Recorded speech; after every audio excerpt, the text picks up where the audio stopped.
ரூ. 2 கோடி கொள்ளையிட்ட சம்பவம் தொடர்பில் கைது செய்யப்பட்ட முன்னாள் ராஜாங்க அமைச்சர் சாந்த பண்டாரவின் மகன் உள்ளிட்ட 5 சந்தேக நபர்களுக்கு நீதிமன்றத்தினால் இன்று பிணை வழங்கப்பட்டிருக்கின்றது. இந்த சம்பவம் எவ்வாறு இடம்பெற்றது என்ற விடயம் சம்பந்தமாக தற்போது சில புதிய தகவல்கள் வெளிவந்திருக்கின்றன. அது சம்பந்தமாக நாங்கள் தற்போது பார்ப்போம்.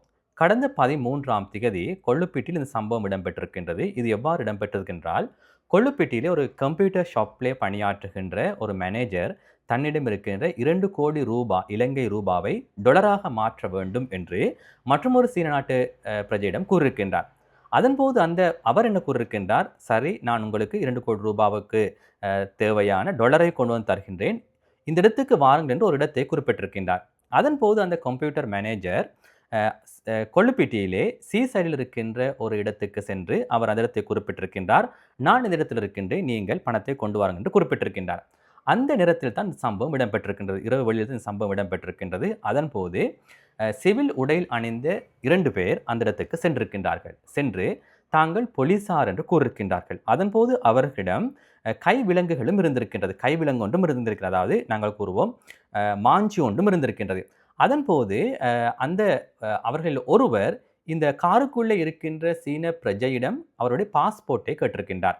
இவர் பாஸ்போர்ட்டை பரிசோதிக்கின்ற பொழுது மற்றையவர் என்ன செய்திருக்கின்றார், காரில் இருக்கின்ற 2 கோடி வைத்திருந்த அந்த பேக்கை எடுத்துக்கொண்டு ஓடி இருக்கின்றார்.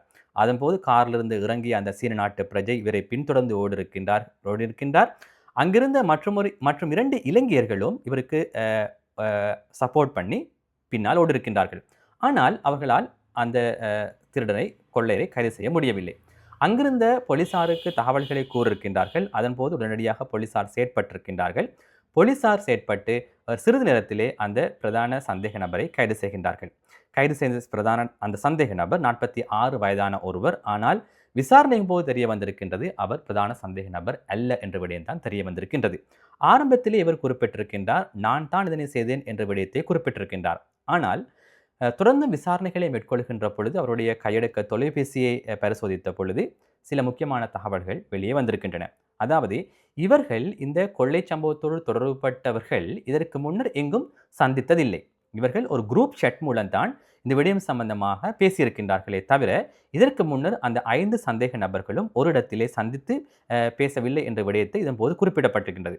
இந்த அடிப்படையில் தான் விசாரணைகள் தொடர்ந்தும் இடம்பெற்று கொண்டு செல்கின்ற பொழுது இந்த 46 வயதான சந்தேக நபர் நான் தான் இதனை செய்தேன் என்று பிடிவாதமாக இருக்கின்ற பொழுது போலீசார் தொடர்ந்தும் விசாரணைகளை மேற்கொள்கின்ற போதுதான் உண்மை வெளியே வர ஆரம்பித்திருக்கின்றது.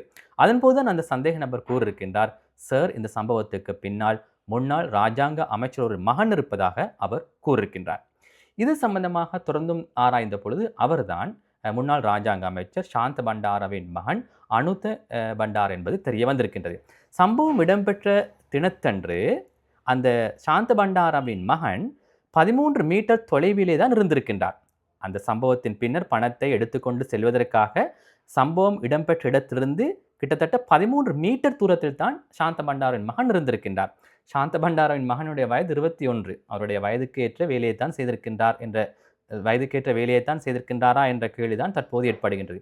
21 வயதானவர் தான் சாந்த பண்டாரின் மகன். அவர் தான் இந்த சம்பவத்திலே பிரதான சந்தேக நபராக தற்போது அடையாளம் காணப்பட்டிருக்கின்றார். மற்றொரு விடயம் என்னவென்று சொன்னால், இந்த சம்பவத்தோடு தொடர்பட்ட மற்றொரு சந்தேக நபருடைய வயதும் 21. இவருடைய பின்னணியை பார்க்கின்ற பொழுது இவர் ஒரு பிரபல வர்த்தகருடைய பேரன் என்றுதான் தெரிய வருகின்றது. இந்த பிரபல வர்த்தகர் முன்னாள் ஒரு அரசியல்வாதியினுடைய ஒரு மிகவும் நெருங்கி செயற்படுகின்ற ஒருவர் என்று இன்று லங்காதீப் பத்திரிகையில் குறிப்பிடப்பட்டிருக்கிறது. அவருடைய பெயர் குறிப்பிடவில்லை. இப்படியான ஒரு அரசியல் பின்புலம் இருக்கின்ற ஒருவருடைய பேரன் தான் மற்றைய சந்தேக நபர் என்றும் தெரிய வந்திருக்கின்றது. ஆகவே இது சம்பந்தமாக தொடர்ந்தும் பார்க்கின்ற பொழுது சாந்த பண்டாரனுடைய மகன் இந்த சம்பவம் 13ஆம் தேதி இடம்பெற்றிருக்கின்றது. அவரை கைது செய்வதற்காக போலீசார் தொடர்ந்து விசாரணைகளை மேற்கொள்கின்ற பொழுது அவர் தலைமறைவாக இருந்தார்.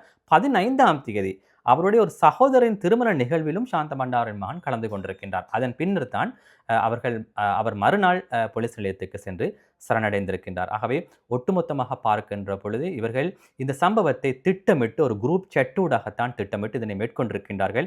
அதன் அடிப்படையில் தான் 2 கோடி ரூபாய் ஒரு சீன நாட்டு பிரஜையினுடைய 2 கோடி ரூபாவை இவர்கள் கொள்ளையிட்டு சென்றார்கள். அதன் பின்னர் அந்த சீன நாட்டு இவரோடு சம்பந்தப்பட்டிருந்த மற்றொரு சீன பிரஜையும் கைது செய்யப்பட்டிருக்கின்றார்.